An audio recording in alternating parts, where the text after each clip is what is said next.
Hey there Titans, welcome to Form Titan Basics. In this video we'll do a quick overview of the integrations tab in the form settings. So we'll head over to form settings and we'll click view more and I'll select the integration.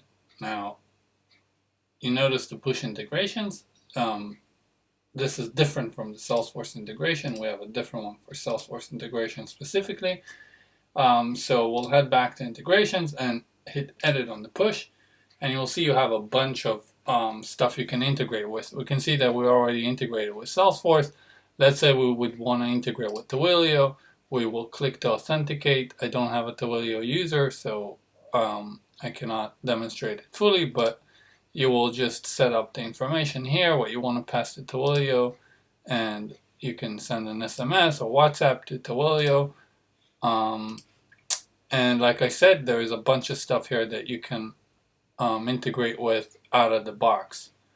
So this is the push integration, and the other thing is we have integration logs. Once you click this, it will show you all the movements that happened on your form. So if you push something, a submission or a custom action, anything that went to Salesforce, anything that went to any of your push integrations will appear here.